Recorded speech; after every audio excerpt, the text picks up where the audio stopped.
All right, and we are gonna start in a moment. Sorry, I turned my camera on, all of a sudden a face appeared. I will have my camera on.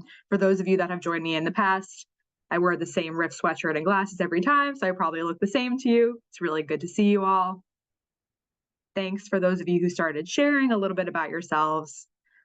Just as a heads up, we are gonna use a couple interactive features tonight. Definitely we will use the chat. So I have noticed that some folks accidentally just told me who they are, and that's great. I'm so happy you did, but just make sure when we are sharing that you select it to everyone so that everyone can see your responses. But thank you to those of you who introduced yourself. It's really cool to see everyone from all over the country joining, so I really appreciate it. Well, I didn't introduce myself. My name is Carly. I am the content developer here at Riff. I was a former classroom teacher and a certified reading specialist. And I'm really excited to be here with you all. I led the last session without our lovely director, Erin Bailey, because she's on maternity leave, and we're gonna do this one again without her. So that being said, I will be dropping links and all that throughout the chat, in the chat throughout the webinar. So if I'm a little slow because I'm multitasking with two different screens and all that, just thank you for your patience and we're gonna get started. Welcome. All right, so some tips and tools. If you've joined us before, this is nothing new. These are interactive webinars. We like to say that if it's an interactive webinar, I teach you a little bit, I do some talking, but you all get to chat as well. And since we are all over the country and this is virtual, we're going to use a different digital platforms throughout. So if you're unfamiliar with Padlet, that is something we are definitely going to use throughout.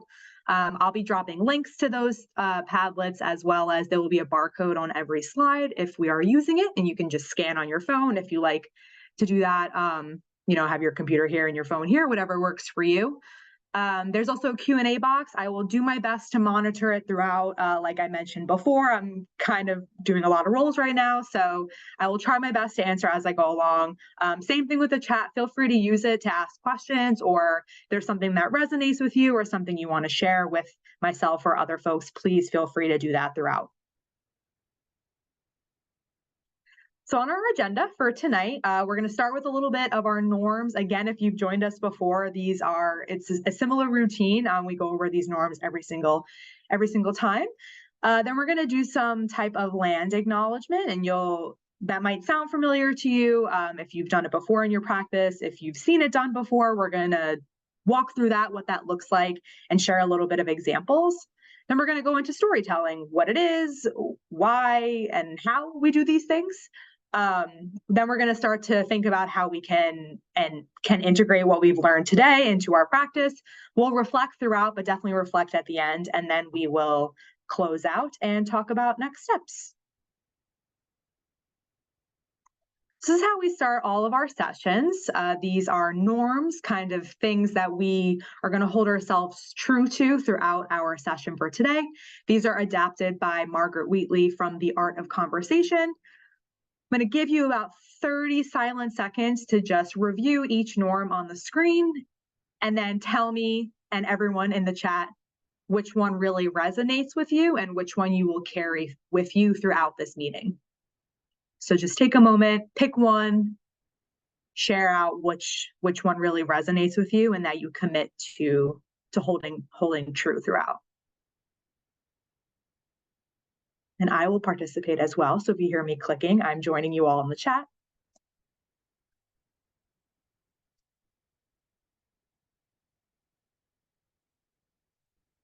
I'm definitely holding. Ooh, jinxed, Carrie. We typed it at the same time. Yeah, for me, definitely slowing down, time to think and reflect. We'll have definitely a couple opportunities to do that throughout. That's a great one.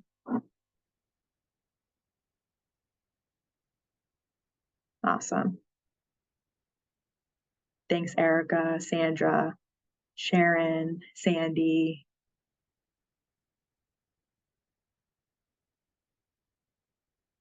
I can't even keep up with you all to shout out you all, but I am shouting you all out internally. I really appreciate you leaning in. This can really, throughout our session, really reflect and keep this with you. And really, as you're learning and as you're conversing with others throughout, think about this throughout. Think about what you committed to doing is a really awesome way to start every session to really ground yourselves into what you're learning. So thanks for the engagement in the chat with that. All right. And we are going to start with a land acknowledgement. So for those of you that this is a new concept, I'm going to explain exactly what this is, and I'll give us some examples of how you can begin to do this in your own practice. So land acknowledgements are often used by Native and non-Native people at the beginning of important events or meetings, just like this one, a learning experience. And the purpose of it is to recognize Indigenous peoples and their tribes who were the original stewards on the lands that we currently live on. So it's mostly a practice that's used in New Zealand and Australia and Austria, but it's becoming more common in North America. So the way this goes is you begin by telling a more complete truth about colonial history. And because of that, when doing these types of practices with students, with families, with adults, it's okay that you're going to have to dig in and uncover these unhidden histories and alternative perspectives. More questions are going to come up as you continue to do that. And this is learning. It's encouraged to do these uncomfortable things, because if we don't uncover them and we don't figure out the truth, the cycle is never going to end. So it's very similar in the thoughts of, the process of this is done in many different ways, and land acknowledgement is just one of them. So in a moment, there's 2 resources coming your way in the chat that are related to this. So we here at RIF, we have a Native American heritage collection, and we put that together. It's a highly vetted collection with trusted resources and Native authors themselves. So that's one thing that's going to come your way. And then another thing that's going to come your way is an educator resource from the National Museum of American Indian, or NMAI, here in DC, which is where we are, RIF. And the article is, the lesson plan offers insight into terminology that is considered more appropriate and should be used when referring to different Native peoples and tribes. So you can use this resource to help guide respectful and informative conversations with students about different diverse Indigenous peoples, tribes. So I'm going to send those. I'm going to stop talking for a moment just so I can share these, so you can kind of look at them as we're walking through here. And if I can copy and paste, and I would love to be able to do that if I can copy and paste. One sec. I'm going to escape here and do it this way. Sorry, guys, one sec. I want to make sure I get you all that you need. Here it is. So 2 things coming your way. Oh, awesome. I just saw your T. I don't know what your first name is, but T Edens. Thanks for sharing that. That's amazing. So I'm sending 2 links your way that I just shared briefly. So our Native American Heritage Collection, as well as the Native American, the Native National Museum of the American Indian resource. So feel free to look at those as we move on in our discussion. And everything, I should have said this in the beginning, I do apologize, but everything that is talked about today, shared today, et cetera, even the recording of the webinar will be sent out to you all within the next day or so. So you won't lose anything that's in the chat, but feel free to explore as we start here. So I'm going to show you a little bit about what a land acknowledgement might look like. And this is actually a sample land acknowledgement framework, and it's from the Washington University in St. Louis, specifically the Brown School, which is the graduate school of, let me make sure I get this right, social work, public health, and social policy. So this is a framework that they have created in order to work through sentence frames when acknowledging, or protocols when acknowledging the land that you're on. So I'm going to give you an example of this, and then I'll model it for you, and then I will show you exactly the link on the website and also give that to you so you can have that. So this is what a land acknowledgement might look like. We begin by acknowledging that we gather today on the ancestral lands of Nashkatank, or Anacostians, which is the Latin version of the name, lived along the Anacostia River, who were removed unjustly, and that we in this community are the beneficiaries of that removal.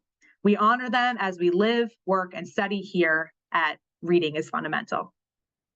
We begin by acknowledging that we are on the traditional homelands of the Nashkatank, We pay respect to elders both past and present, and we thank them for their hospitality. We would like to begin by acknowledging that the land on which we gather is the occupied territory of the Nashkatank. We would like to acknowledge that reading is fundamental, is located on the traditional and ancestry territory of Nashkatank. We thank them for their hospitality and stewardship of this land. So those are all different ways that you can start or any type of meeting, any type of professional gathering. The examples that I used just now, the Nashkatank / Anacostans, I chose that because that's where our office is actually located. So I wanted to use something that is true to us. I wrote this when I was in the office. I'm at home now, but that is where our office is located. So that's a little bit of an example. Oh, but I do want to share this link with you. So I really wish in PowerPoint slides, in the notes, you could copy and paste links, but apparently you can't do that. So bear with me, everyone.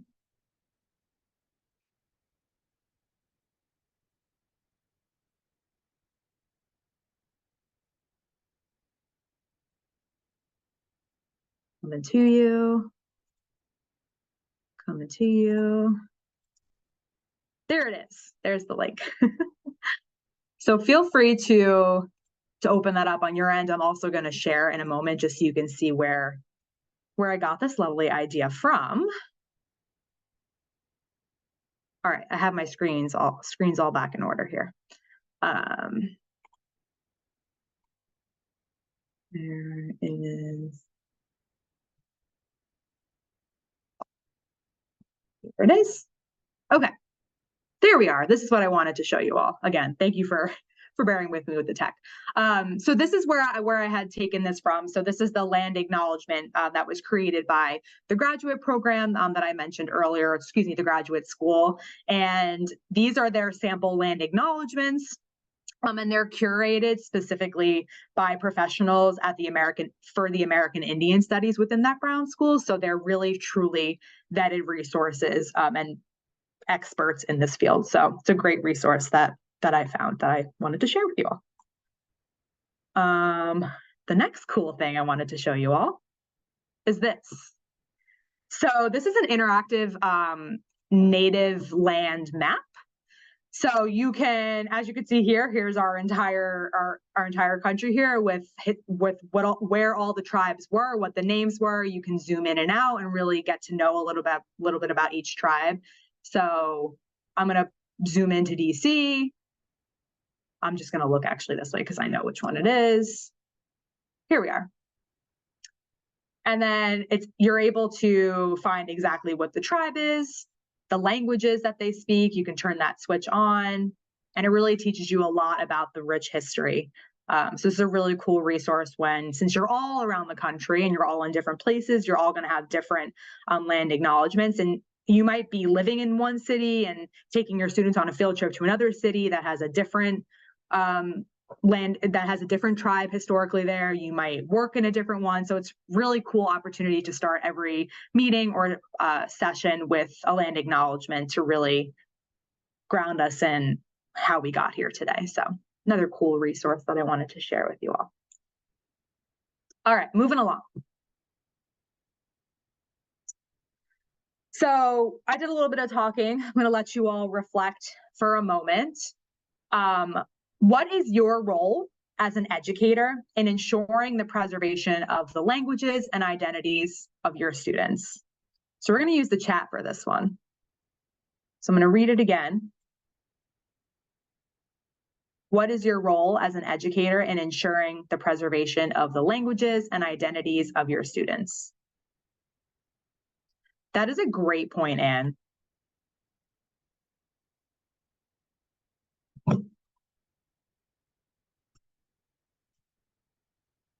So what is your role as an educator in ensuring the preservation of the languages and identities of your students?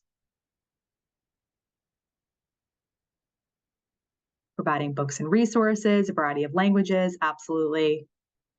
Stories that represent all cultures. I'm going to read some out, but I encourage you to also read what other people are saying, because I'm definitely not going to read them all because you all can read. But I'm just going to scroll through and see which ones really resonate with me representation for sure.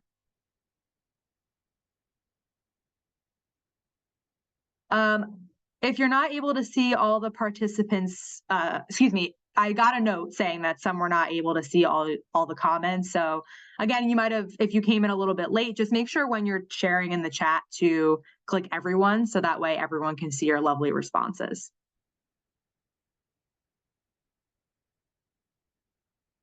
Not singling out.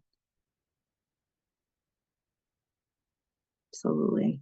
Affirmations, taking the time. Yeah, pronunciation and enunciation of names is huge. It's something so small that is so meaningful also. I think it's something that us educators do best because we naturally have to do that because we're exposed to students from all over.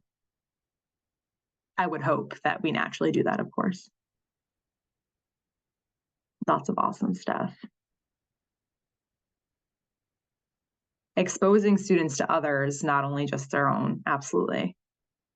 Yeah, I'm seeing a lot of things about names. I totally agree. Encouraging to keep their own language, first language. Absolutely. Building background knowledge. Yeah, I'm seeing a lot more people agreeing about the names. Again, it's something that I think us educators often are just, we're so good at that naturally that we don't even sometimes recognize how important and powerful that is from a student's perspective. I know for me, like my name is simple to read, but it's not always simple to spell. So spelling is also something, and accents are something that is really crucial as well. I'm loving all of this. I could sit here and read these and shout you all out all day, but feel free to keep on trickling, but we're gonna definitely have more opportunities to share out some thoughts. And I'm really excited for this next activity. If I could get to the next slide. Here we go. All right. So there is an activity called, it's pronounced Whakapapa, speaking of pronunciations, but this is how it's spelled right here. And it's drawn from the Maori practice of Whakapapa, or in other words, what Whakapapa means is genealogy that places oneself in the wider context of land and kin. So this is how the protocol is usually went over. So the questions in this response are answered in this order. Where do you come from? What are significant places and landscapes to you? Who are your ancestors? Where do you live now? What is your name? And send greetings to listeners. So what does this look like? I'm going to give you an example of my own. So if I were practicing Whakapapa to you all, and I was going to start us off, it could look something like this. I come from right outside the Big Apple, from city skylines, ocean waves, and pizza done right. My ancestors are from Naples and Ireland. I live in Arlington, Virginia. My name is Carly, and I greet you all. So something that really stands out to me, I'm not sure if it stands out to anybody else, but the first time I learned about this, what really stands out to me is the fact that your name is actually the last thing that you say. And I don't know who here has traveled to a different country outside of the US, but I have come across in my international travels, the US is a country that really cares about your name and your job, right? Like when I went to Europe for the first time, I was completely shook, for a lack of professional term, that no one really asked about what I did for a career. People, of course, asked who my name was, but the point of this all is to say it's so interesting how different cultures and different contexts and different experiences really shape how you see yourself and express yourself to others. But that's an example of how this practice looks in action. So, oops, oh, that's me, yep. So we're going to get a chance to practice this on our own. So there's a barcode on the screen, and in a moment I will also drop the link. This is going to take you to our first Padlet. You'll see my example up on there, and you'll also see a place for you to click the little plus sign at the bottom to add your own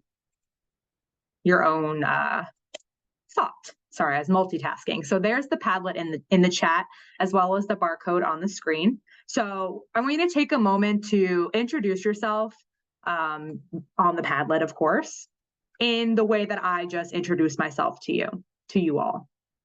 So kind of follow this structure. We're going to take a couple moments. I apologize. It's going to be a little bit awkward silence because we're not in person. This is a really awesome practice to do in person, but I really do want to give you all the opportunity to practice this even written down. So I put the Padlet again in the chat. My example is on there for you in case you need a little bit of a structure. And then I'll also share it over here so that we can see what you all are saying as we go. The questions are at the top here in the order that they should be in. So you don't need to see my screen for the questions, but if you would like me to move it for whatever reason, just let me know.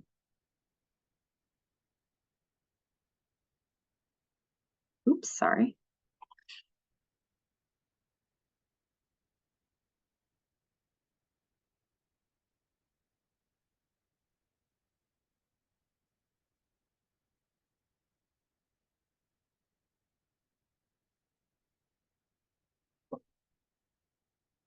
This practice is really about making connections with one another also.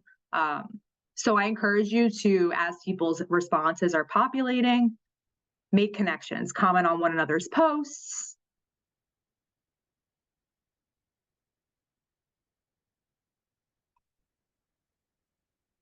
Feel free to be as creative as you would like or be as simple as I was.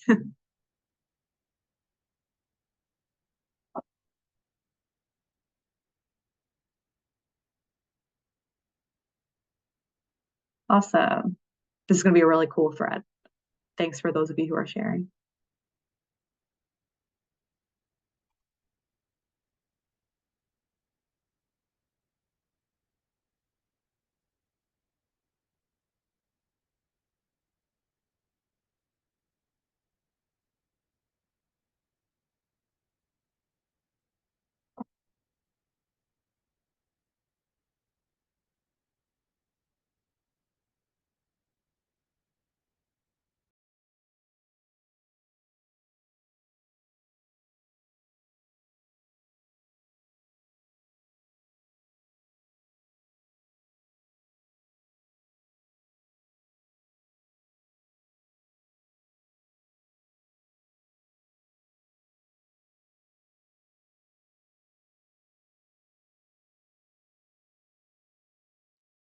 I love the creative greetings. It really is an opportunity to show me more about you as an individual.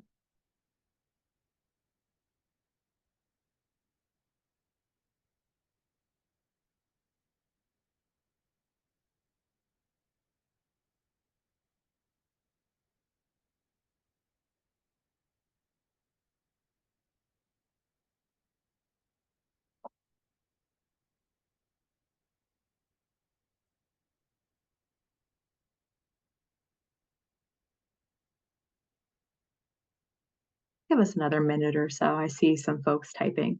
Definitely want to give you all the chance.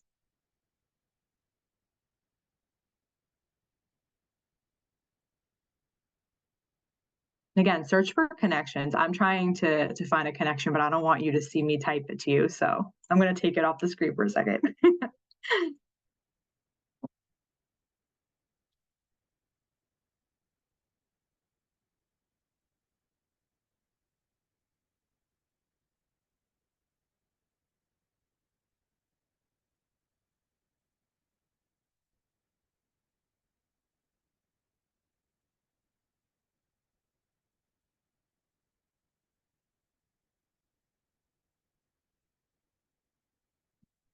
Put it back up. Take another 30-ish seconds. Something that's super cool about these Padlets also is you can continue to make connections offline because all of the Padlets will be linked in the presentation, so you can go back and visit them. They will be there all the time, which is Aaron and I, we do that way too often. We go back into these just to feel inspirational from you all. So we really do take them seriously. So thank you.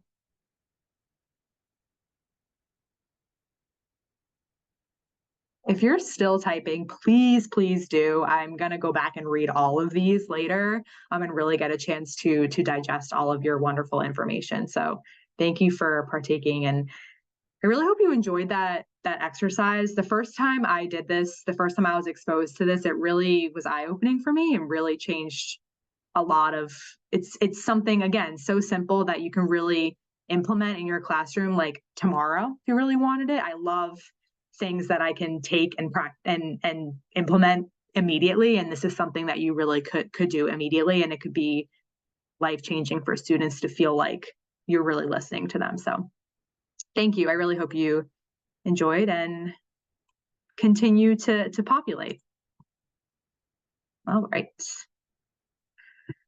So we're going to reflect on this activity, and then I'm going to do a little bit of talking and share a whole bunch of resources with you all. So this is going to be our last chance to really reflect on what we've learned so far before you learn a lot more into the background of storytelling, as well as hearing some more tangible resources and ideas that you can implement. So this will be the last reflection for probably the next 15 or 20 minutes or so till the end.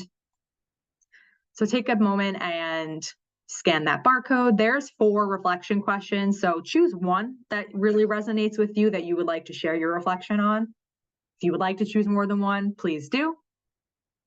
And I will put the link in the chat for you as well, for those of you that prefer that.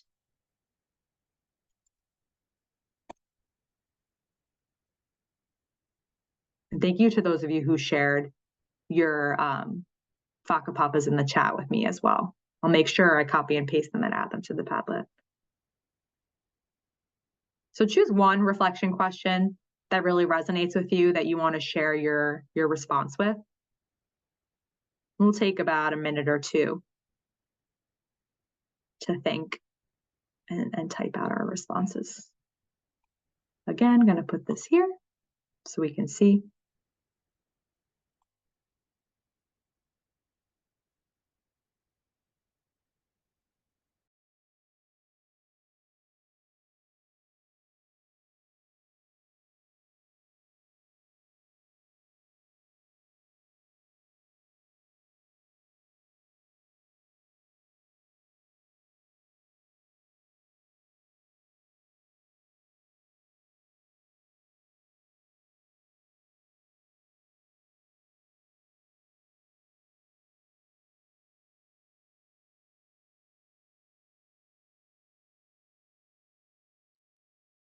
Just switching up my screens here as you all reflect.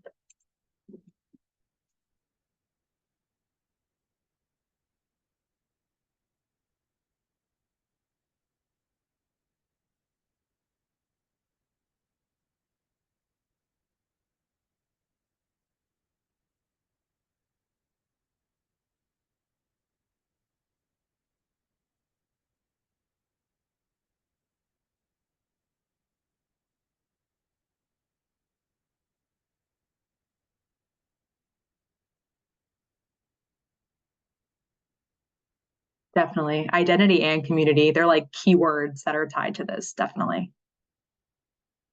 Consider life beyond themselves and their daily grind, 100%. I think so often students forget that, well, students don't realize that teachers are people, and students think that we don't think they're people. And this is really a way that we can take a moment to ensure that students feel like we know that they're people and we know that they have their own experiences that they bring to the table.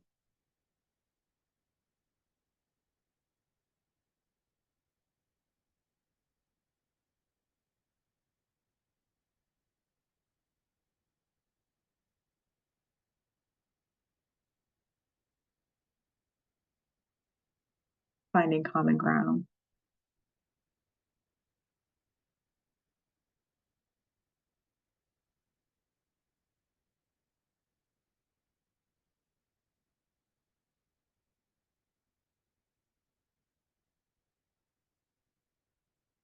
I love all your rich, deep responses.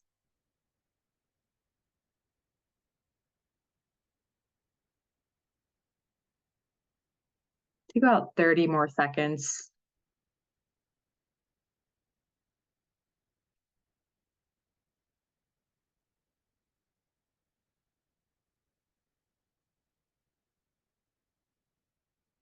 Oh, this ambassador idea is really cool.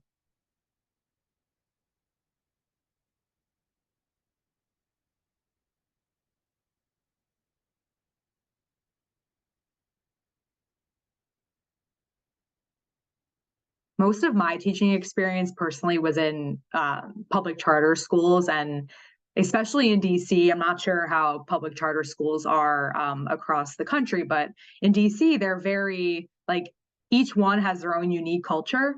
I mean, every school does, but really specifically the public charters. And I found in my experience that when I was getting new students or an influx of new students at a time from other schools.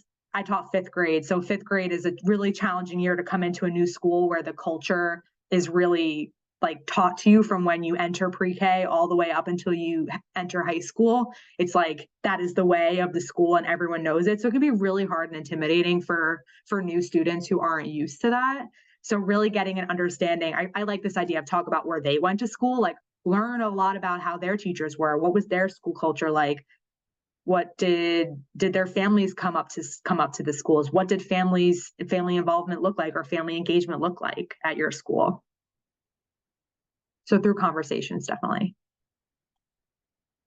Um, a smile needs no translation. Excuse me, a smile needs no translation. I love that. And I don't know, T, why that's happening. I'm sorry that's not allowing you to post, but hopefully hopefully the next one will work. Sorry about that. But thank you for sharing in the chat. I agree. A smile needs no translation. A smile is universal for them. Actually, I shouldn't say that. That's not always true, but it's universal in our American culture, at least. Thank you all. Gonna jump back in. Myself bigger here. Present from current slide. All right. So we're going to move on. So thank you all for doing a little bit of building the foundation with me and thinking a little bit about practices that we can do to start our classes and start our sessions.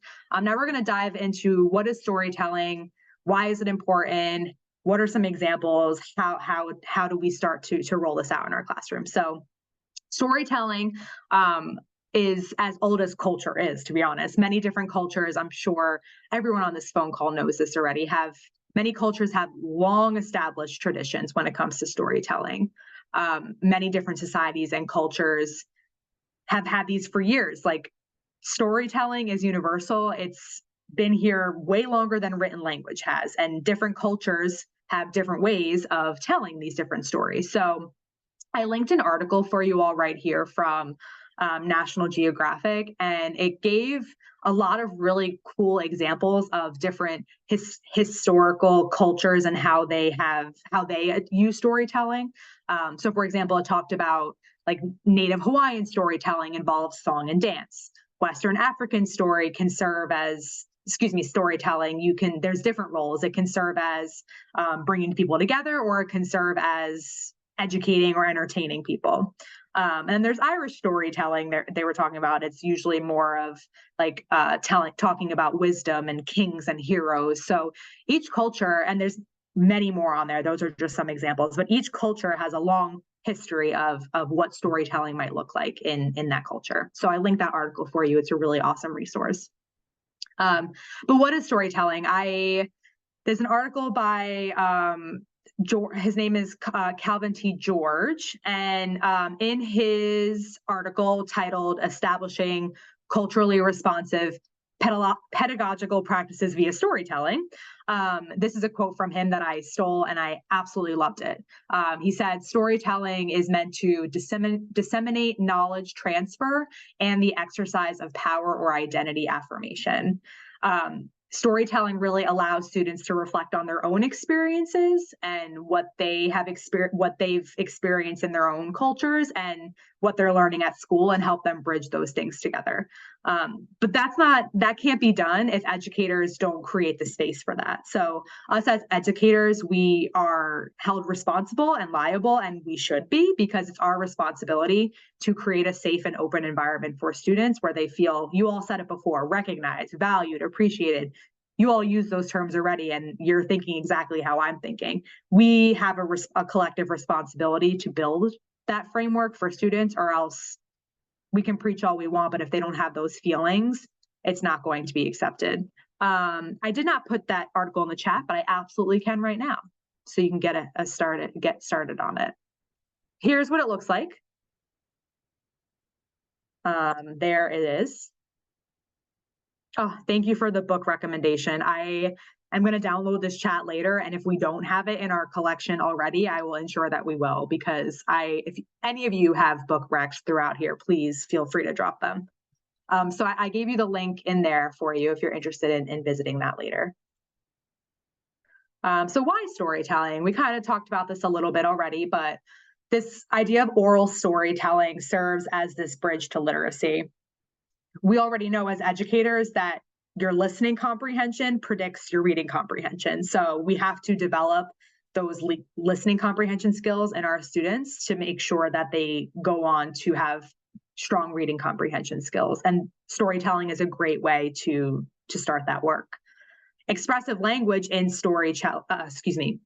expressive language in storytelling, such as speaking, promotes writing performance. When we are using expressive language in our storytelling, when you're writing, you also use expressive language. So it's another way to start doing that within your classroom. Sorry, I'm getting distracted by the chat. The book rec was not in the chat. I'm going to do it for you right now because I want to give. There it is. T had shared this, and I copy and pasted their message and sent it to you all so you can see what they said. But this is another great book rec. So teachers reading aloud and storytelling and sharing their own personal stories serve as models to explain story elements. So when we're teaching students the structure of a story, beginning, middle, end, different elements of story, such as plot, structure, you might even have characters. You're going to have people in your life throughout your stories that are going to be told in your stories. So by teachers doing this, or educators such as us doing this and modeling it for our students, it gives them an idea of what a story looks like, what an effective story looks like. So oral storytelling as CRP, which is culturally responsive. Sometimes you'll hear it as pedagogy, sometimes you'll hear it as practice, all the same. But oral storytelling is a culturally sustaining practice. Through oral storytelling, children's diverse lived experiences and languages are viewed as assets to be leveraged and sustained rather than deficits to overcome. When I read that quote, you could see I highlighted exactly what stood out to me. Assets to be leveraged and sustained rather than deficits to be overcome. I'm sure students are hearing so many different things and getting so much information from different outlets that are telling them that their culture or their lived experience is something that they need to overcome. And there's different ways that you can look at those experiences, thinking about how can we leverage our experiences and bring them to the table and teach others about our own experiences and what we're learning in school and connect those things. And then educators who prioritize different types of cultural responsive teaching strategies promote the idea of giving more importance to the perspectives of both students and their families, encouraging the inclusion of their real life experiences, like I just mentioned, any types of cultural insights, generational wisdom, like we mentioned before, storytelling goes back generations and generations. It's a really good opportunity for students to learn about their history and their generations and their ancestors. And then, of course, it builds that strong family bond. So I'm going to leave you to reading over this quote. Take 30 silent seconds. Not a true reflection, but to me, this quote was extremely powerful. I'm going to give you the context of where this quote came from after I give you like 30 seconds to read it. So go ahead.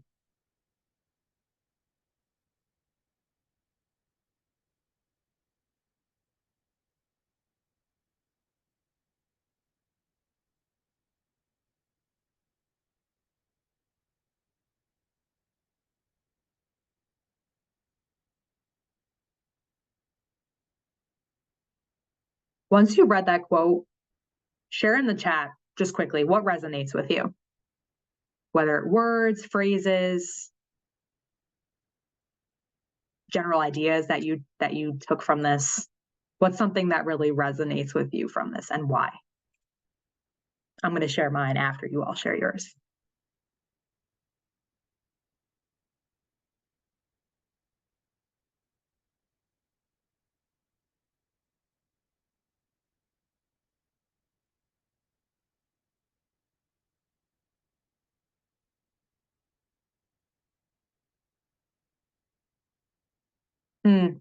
Yep.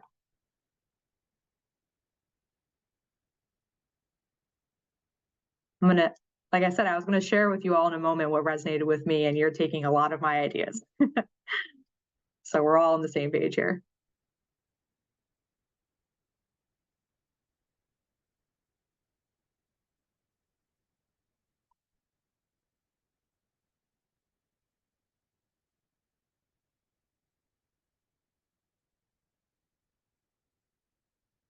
Oh my gosh.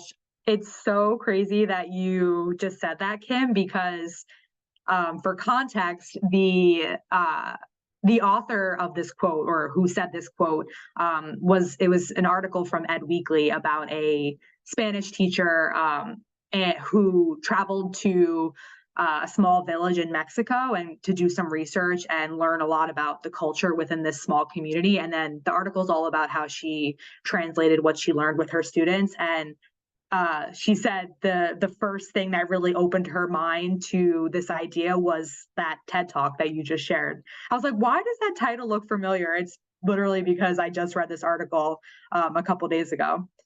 So I've never seen it, but I clearly need to, because if you all didn't see Kim's message in the chat, she shared a TED Talk with us that I apparently is recommended by lots of people, so I'm excited to go check it out. Oh, look, I'm seeing more people now. Kim, yes, use that TED Talk every year. I don't know. I'm not hip to it, but I'm really excited to go watch it. Only because I have a really short attention span when it comes to videos, which I could talk about for days, but if this is worth it, then I will go watch it. I'm more of an audio person, so if I can listen and not watch it, then that's great. I can listen to it as I work. But anyway, thank you for sharing. I just thought that was clearly we're all thinking the same here. So thank you all for sharing. I'm going to drop the link to that article. But I flipped to the next slide, and you all can see I highlighted some things that stood out to me, and you all kind of said the same thing. So challenging students to rethink assumptions. The line about resilience but not necessarily winning was like mind-blowing to me. Acknowledging complexities of being human, perspectives, identity, and perspectives, identities, and roles are like words that are coming up throughout this repetitively, and it's for a reason. It all adds up. It's all the same thing. So I shared the article to that Ed Weekly article there.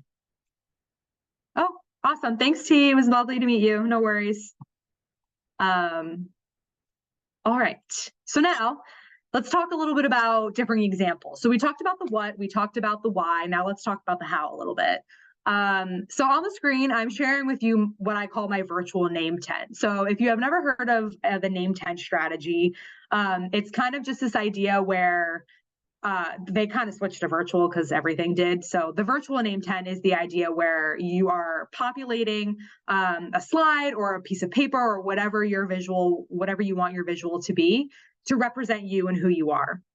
So you can share things such as photos, land acknowledgement always, the location that you're making your land acknowledgement, your education background, things that mean things to you. Like you'll see on here, I have a picture of me and my dog, who is my world. Like that's something that's really important to me.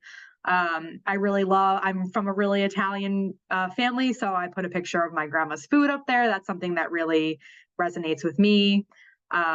This is a picture of my partner and I after I ran a half marathon. I used to really love running. That's kind of fallen off a little bit, but when I made this name 10, it was something that was really important to me at the time. I put some of my education background here. I love to read, obviously. I'm here. So this is like a little introduction to something that you could do with your students. I did this with my fifth graders a couple years ago, and fifth graders, well, I feel like any child above like first or second grade now, but fifth graders are really savvy with technology. So they were getting super creative with things that they were putting on their virtual name tent. I'm going to show you two examples of first grade name tents. So this is one, for example, an old student of mine.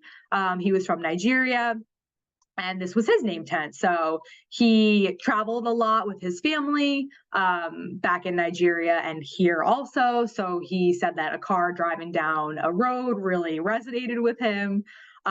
Family means a lot to him, cultural ceremonies, the food, of course, the flag to represent his culture, and photos of what he loves going to school.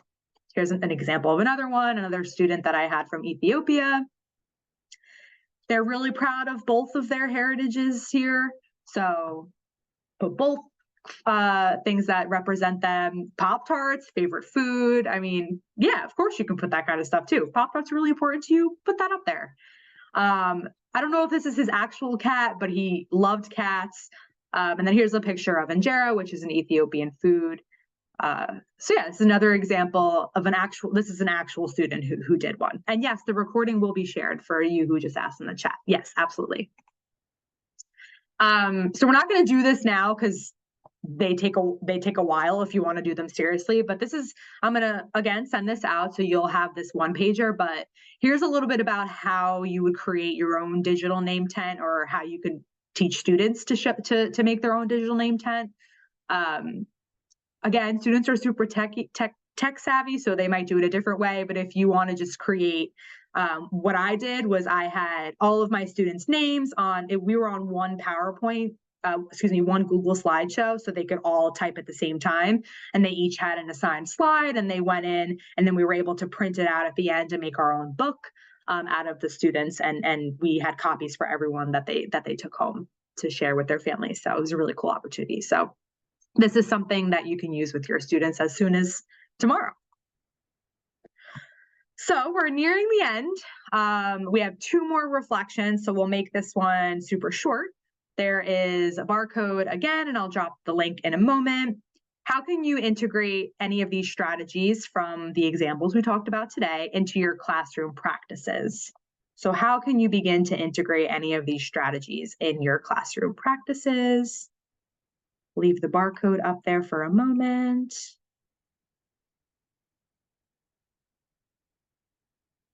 And then I will drop the link as well.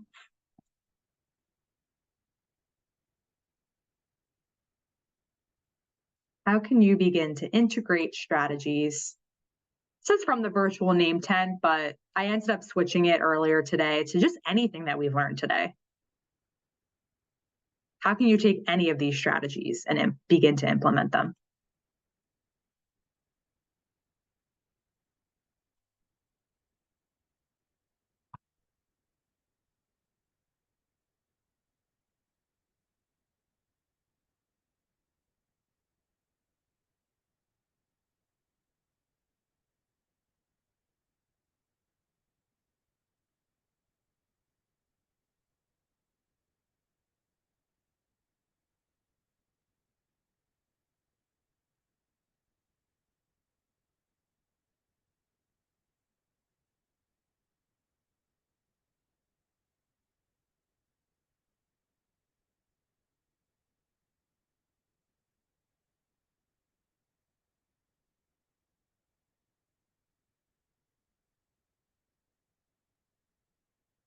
See lots of typing up at the top, so I'll be patient.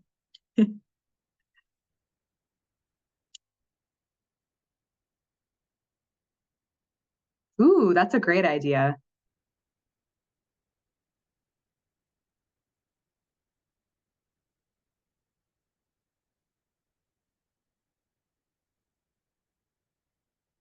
Yeah, that's the first time I ever implemented this activity was during the first complete remote year. So the school year 20 to 21. I did it on one of the first days with my fifth graders, and it kept them busy for so long because they get to be really creative and they really feel valued. So it goes into everything that we were talking about earlier today.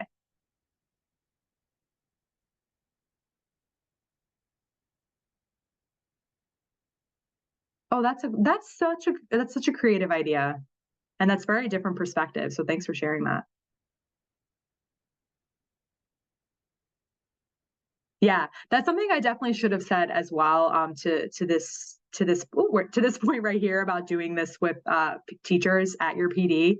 I'm going to share out with all of these resources a one pager of the Faka Papa activity that you can alter for any audience that you wish. I even wrote a disclaimer at the bottom of it saying like this pretty much this activity can be duplicated almost identically for any age group. Of course, you'll have to simplify it for like super young kids, but that this activity I did it, maybe I heavily model it a little bit more for students, but they are more than capable of thinking in this framework, and as long as you give them the supports that they need. But on the flip side, to address your point, you can absolutely do this with teachers as well. I facilitated a similar PD at a DC multilingual learner conference a couple months ago, and we did this activity with adults. And of course, it was in person, so they got a chance to share in person with one another. So it was a little bit more fun. But this is fun too, to be able to share virtually and go back to it. So all of this to say, you can absolutely do this activity with adults as well. Yeah. Oh, I grew up in New York. If for those of you that didn't catch that on my name tent, and I've been through this where my previous high school now has a different name because of this and a different mascot. So um, I completely agree that sharing that map can be so impactful. There were like every time I look at this, it's mind-boggling to me how many native tribes there were, and I bet you a lot, probably the majority of people do not know this. And it's really cool to start to click around in different areas. But anyways, yes, that's great for sharing. Thank you so much. We are heading towards the end here. So a couple final things I wanted to share with you all. I found this really awesome kind of like, well, it's a chart to summarize benefits of digital storytelling, but it's a really cool way to think about what characteristics do my students have as learners? What can I do as a teacher to support that characteristic? And then how can a digital storytelling project support this as well? So I can guarantee every educator on this call can think of a student or think of multiple students that can check some of these boxes, like creates internet content. I had a fifth grader who was writing his own blog and created his own website. So like that's the first person I think of. Relies on search engines for information. Absolutely. Lots of kids. So this is just a really cool way to think about how do my students, where do my students fall in these different types of learning styles and learning characteristics, if you will? What can I do to support them? And how can digital storytelling support it as well? So if you click on this chart, once you receive it, it'll take you to the article the research that I found this in, if you're interested in reading more. If you're a research nerd like me. And then last thing I wanted to share with you all, just a couple of generic storytelling activities. Earlier, I'm going to scroll up to see who it was because I said, hold that thought. We're going to talk about that later. Kim, it was. Did not mean to do that. Sorry. Yeah, so these are just some quick little examples here. So a cultural narrative. Educators can incorporate different traditional stories and contemporary stories from different cultures that reflect who students are individually. This can help students from those backgrounds see their culture represented in their curriculum. Similar to personal narratives, like Kim said, are that's a Common Core standard for those states that follow. I'm sure you follow some type of something that guides your instruction, and everyone learns how to write a personal narrative. So this is a really simplistic way to bridge that gap right there. And it also fosters an environment where they feel like they matter and their culture matters. Historical and social context. I received a couple emails from folks before this saying like, hey, I don't teach literacy, but I really am interested in this. Like, will it still help me? Absolutely. Like all of these storytelling activities could be held across multiple disciplines and can be differentiated accordingly, based off of what content you need it to be.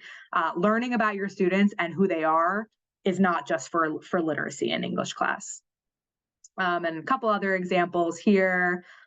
Community interviews, inviting community members, including people in the community, to share their experiences, creative writing and expression, similar to personal narratives, and what we talked about earlier, how storytelling can really enhance writing and expressive writing. And then multimodal storytelling, we kind of did that a little bit earlier with our digital name tents, but another example could be documentaries. Cultural documentaries. So two examples that I wanted to share with you all, like if you've ever seen Blackfish. Blackfish is a cultural documentary about I want to say killer whale, some type of animal that it's an entire documentary about that type of lifestyle. And then another example could be for you Beyonce fans, people would argue that her Homecoming documentary was a cultural documentary. It absolutely was a cultural experience. Social media campaigns is another example, analyzing song lyrics. Those are all different ways that you can incorporate multi modes here. And storytelling, as we've talked about all session, it really enriches the learning experiences, but also it fosters that feeling of inclusivity and respect from students and educators. So I know it's 7:59 my time. It's the 59, 1 minute left for all of you. So before you go, I would really, really love for you all to reflect one more final time. These questions are not only helpful for you to start thinking about what you learned and how you can implement these strategies, but it's also good for us to ensure that we can make sure that you learned what we wanted you all to learn, and that you're starting to think ways that we have shared with you all. So if you could please do this one final reflection, I would really, really love that. The link is in the chat for you. Yes, absolutely, Kim. Exactly.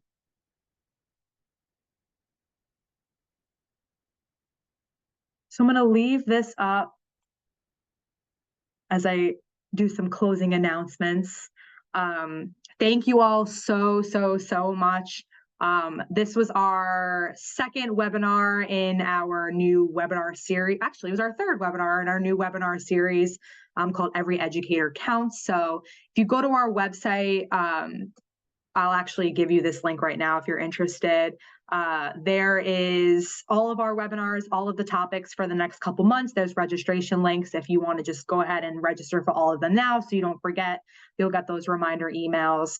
But really, thank you for taking the time to learn with us, share with us, really take these Padlet reflections seriously, because it means a lot to me. And I know it also means a lot to other folks who are here, because it gives them a genuine in-person learning feel experience. So thank you all so much. If you have any last final thoughts or questions for me, you can go ahead and just write them to me in the chat or the Q&A box.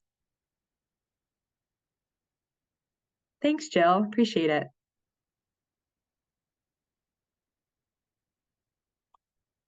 TED Talk name. Yes, I will copy and paste that for you again.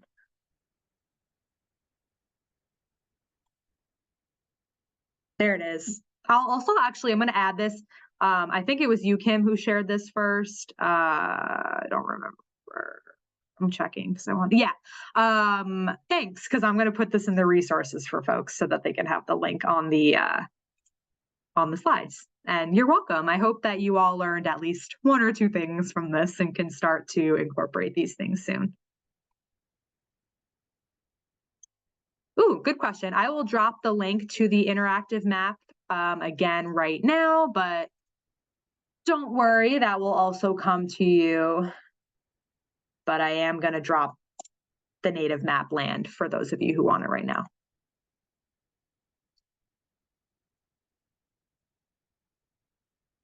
You're welcome, Kim, and thank you for joining us.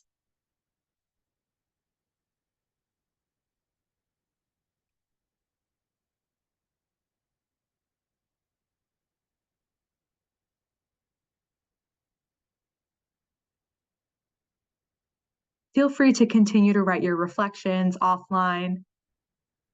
But for the sake of time, I want to be respectful of you all. We're about 2.5 minutes over. So thank you again. I really appreciate it. Please feel free to reach out to me. I'll put my email up on the screen for you if you would like it right now, but you'll receive an email from me in the next couple of days or so with all of these resources to follow up. And you're welcome. Thank you for joining us. Appreciate it. Have a great night, everyone.